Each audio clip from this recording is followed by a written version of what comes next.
Le son qui figea Jacques Carter sur place n'était ni un cri ni un appel au secours. C'était un rire, strident et insouciant, qui jaillissait de derrière la porte entr'ouverte de la classe 3A. À l'instant même où il l'entendit, une oppression intense lui serra la poitrine, plus forte que jamais au combat. Jacques se tenait dans le couloir, son chien d'assistance, Rex, blotti contre sa jambe, une main agrippée à la bandoulière de son vieux sac de sport, lorsqu'il se pencha légèrement pour jeter un coup d'œil à l'intérieur de la classe. Ce qu'il vit fut comme un coup de poing en plein cœur. Sa fille, Émilie, se tenait au premier rang, en équilibre précaire sur sa prothèse métallique, appuyée sur ses béquilles, ses petites épaules tremblant tandis qu'elle retenait ses larmes. Et devant elle se tenait l'institutrice, la règle levée, le visage crispé d'irritation plutôt que de bienveillance, pointant du doigt la petite fille comme s'il s'agissait d'un problème à corriger plutôt que d'une enfant à protéger. La voix de la maîtresse était forte, moqueuse, empreinte d'une patience cruelle qui ne faisait qu'empirer les choses. Chaque mot résonnait comme une gifle tandis qu'elle reprochait à Émilie d'être lente et de distraire le cours, demandant à la classe si l'apprentissage devait s'arrêter simplement parce qu'une élève avait du mal à suivre. Quelques enfants semblaient mal à l'aise. Certains fixaient leur bureau, tandis que d'autres riaient. Un vrai rire, de ceux qui résonnent, et chaque éclat faisait trembler davantage les lèvres d'Émilie, jusqu'à ce que des larmes finissent par couler sur ses joues. Les jointures de Jacques blanchirent tandis que des souvenirs de champs de bataille lui traversaient l'esprit. Pourtant, rien de ce qu'il avait vécu à l'étranger n'était comparable à ce moment, car la guerre ne cachait pas sa violence. Mais là, c'était de l'humiliation déguisée en discipline. De la cruauté dissimulée derrière l'autorité. Et elle était infligée à la seule personne pour qui il aurait donné sa vie sans hésiter. Rex perçut instantanément le changement, ses oreilles se dressèrent, son corps se tendit mais resta obéissant, ses yeux fixés sur Émilie comme s'il comprenait exactement qui avait le plus besoin de lui. Tandis que Jacques s'efforçait de respirer, de rester calme, pourtant, il voulait tout voir avant d'agir. Émilie tenta de répondre à une question, la voix à peine audible, trébuchant en changeant d'équilibre. Lorsque sa béquille glissa légèrement, les rires redoublèrent au lieu de s'apaiser, jusqu'à ce que l'institutrice lui ordonne sèchement de se tenir droite, comme si elle en avait jamais eu le choix. Jacques sentit quelque chose se briser en lui. Une lente et douloureuse prise de conscience, ce n'était pas une erreur ponctuelle. C'était un schéma récurrent, une cruauté quotidienne et silencieuse qui se déroulait sous le couvert des sourires fiers et des bannières impeccables de l'école. Cette femme était louée à l'église, admirée lors des réunions municipales. On lui confiait des enfants, et pourtant la voilà en train de s'en prendre à une enfant blessée devant ses camarades. Jacques comprit alors que partir serait une trahison bien plus grande que n'importe quel ordre qu'il ait jamais désobéi.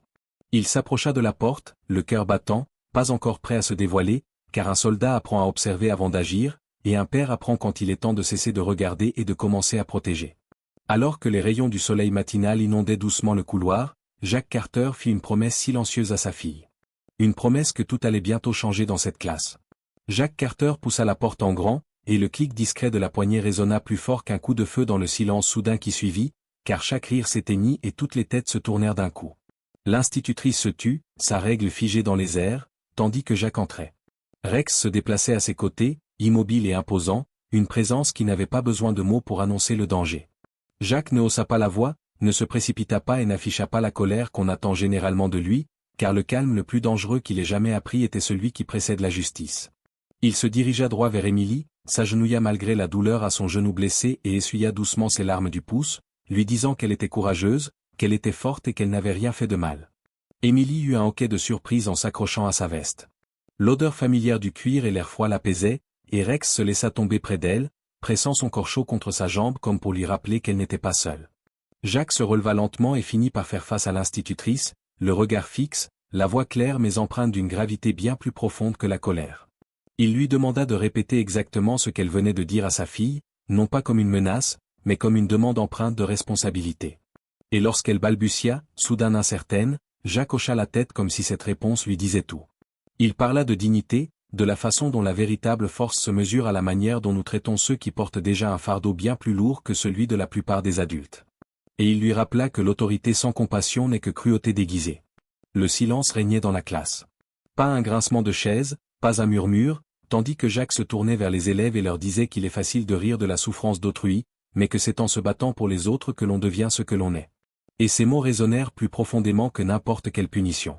Un à un, les expressions des enfants changèrent, la honte remplaçant l'amusement, et un petit garçon au premier rang murmura qu'il était désolé, suivi d'un autre, jusqu'à ce que les tremblements d'Émilie s'apaisent et que ses épaules se détendent enfin. Le directeur arriva quelques instants plus tard, attiré par l'attention. La vérité éclata rapidement, car la cruauté résiste rarement à la lumière du jour. L'institutrice fut escortée hors de l'établissement, sa réputation s'effondrant sous le poids de ce qui avait été caché trop longtemps. Jacques, refusant les louanges et les applaudissements, se concentra uniquement sur Émilie, qui l'aida à se redresser.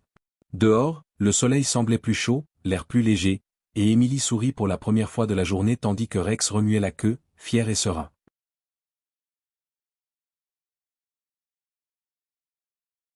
Les jours qui suivirent cet incident transformèrent non seulement la vie d'Émilie, mais celle de toute l'école.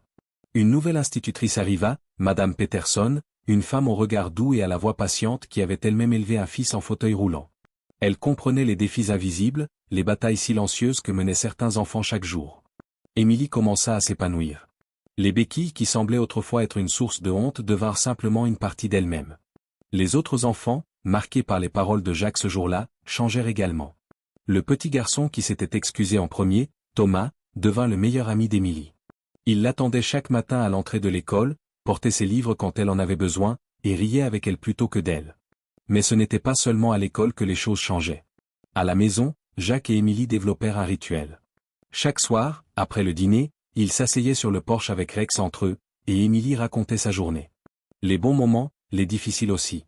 Et Jacques l'écoutait, vraiment écoutait, comme seul un père qui a failli perdre sa fille peut le faire. Un soir, environ 3 semaines après l'incident, Émilie posa une question qui surprit Jacques. « Papa, pourquoi est-ce que certaines personnes sont méchantes avec ceux qui sont différents ?» Jacques resta silencieux un moment, caressant la fourrure de Rex tandis qu'il cherchait les mots justes. « Parfois, ma puce, les gens ont peur de ce qu'ils ne comprennent pas. Ou bien ils se sentent petits à l'intérieur, alors ils essaient de rendre les autres encore plus petits pour se sentir grands. Mais tu sais quoi ? Les personnes vraiment fortes n'ont jamais besoin de rabaisser les autres. » Émilie hocha la tête, ses yeux brillants de compréhension. « C'est pour ça que tu es venue ce jour-là ? » ?»« Oui. Et je viendrai toujours, Émilie. Toujours. » Cette conversation planta une graine dans l'esprit de Jacques. Il commença à se rendre compte que son combat ne s'arrêtait pas à protéger sa propre fille. Il y avait d'autres enfants comme Émilie, d'autres familles qui luttaient en silence. Jacques contacta d'autres vétérans de la région, des hommes et des femmes qui, comme lui, cherchaient un nouveau sens à leur vie après le service. Ensemble, ils créèrent un programme, les Gardiens du Courage. Des vétérans formés pour accompagner les enfants handicapés à l'école, non pas comme gardes du corps, mais comme mentors et protecteurs silencieux. Rex devint le premier ambassadeur du programme. Sa présence calme et rassurante ouvrit des portes.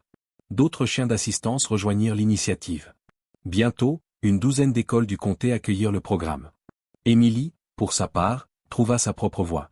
Elle commença à parler lors des assemblées scolaires, racontant son histoire avec une franchise désarmante.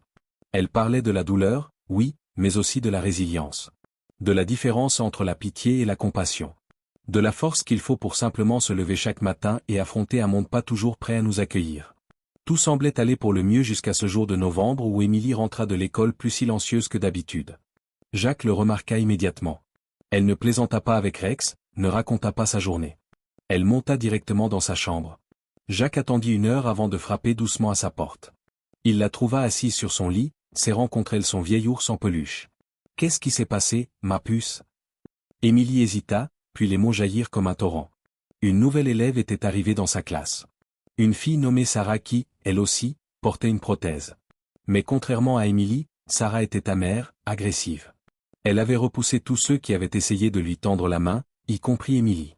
Elle m'a dit que j'étais pathétique, papa. Que je faisais semblant d'être heureuse pour que les autres me plaignent moins. Jacques sentit la colère monter, mais il la contrôla. Ce n'était pas le moment pour la colère. C'était le moment pour la sagesse. Émilie, tu te souviens comment tu te sentais avant ce jour dans la classe 3A ?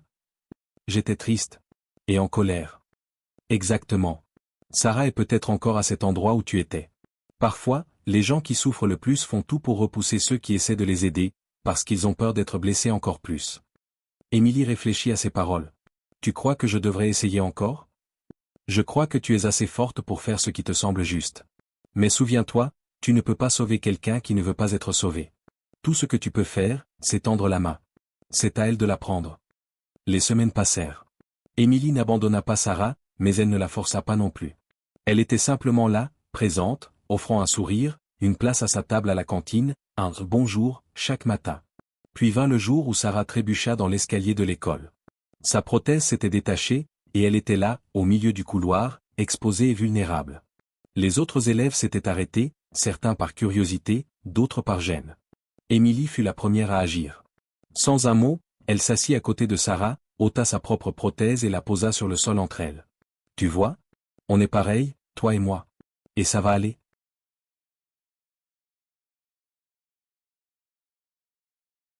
Sarah leva les yeux, et pour la première fois, son masque de dureté se fissura.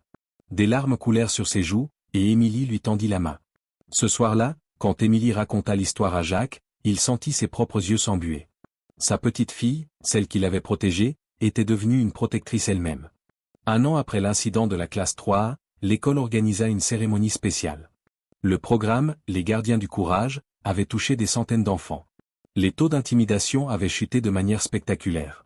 Les enfants différents n'étaient plus mis à l'écart, mais célébrés pour leur force unique. Jacques fut invité à prendre la parole. Il monta sur l'estrade, Rex à ses côtés, et regarda l'audience. Des parents, des enseignants, des enfants, et au premier rang, Émilie et Sarah, assises côte à côte, souriant. Il y a un an, je suis entré dans une salle de classe parce que je ne pouvais plus supporter de voir ma fille souffrir. Je pensais que j'allais la sauver. Mais en réalité, c'est elle qui nous a tous sauvés. Émilie m'a appris que le vrai courage n'est pas l'absence de peur, mais le choix de se lever malgré elle. Elle m'a appris que la force n'est pas dans les muscles ou les médailles, mais dans la compassion et la résilience. Il fit une pause, sa voix s'adoucissant. On me remercie souvent pour ce que j'ai fait ce jour-là. Mais la vérité, c'est que je n'ai fait que ce que tout parent devrait faire, protéger son enfant. Ce qui est vraiment remarquable, c'est ce que ces enfants ont fait ensuite. Ils ont choisi la gentillesse plutôt que la cruauté. Ils ont choisi de construire plutôt que de détruire. L'audience se leva en applaudissant. Mais Jacques ne regardait qu'une seule personne, Émilie, qui essuyait une larme tout en souriant, fière et lumineuse. Alors qu'ils rentraient chez eux ce soir-là, Émilie prit la main de son père. « Papa, merci d'être venu ce jour-là. » Jacques serra sa main. « Je viendrai toujours, ma puce. Toujours. » Et tandis qu'ils marchaient sous les étoiles, Rex trottant joyeusement devant eux, Jacques réalisa quelque chose de profond. Il avait passé des années à se battre dans des guerres lointaines, cherchant un sens, un but. Mais la bataille la plus importante de sa vie s'était déroulée dans un couloir d'école, face à une institutrice cruelle. Car parfois, le plus grand courage d'un vétéran n'est pas de faire la guerre, mais de se lever en silence et de dire « ça suffit ». Et parfois, sauver une vie ne nécessite pas une arme, mais simplement d'être présent, d'être constant, et d'aimer sans condition.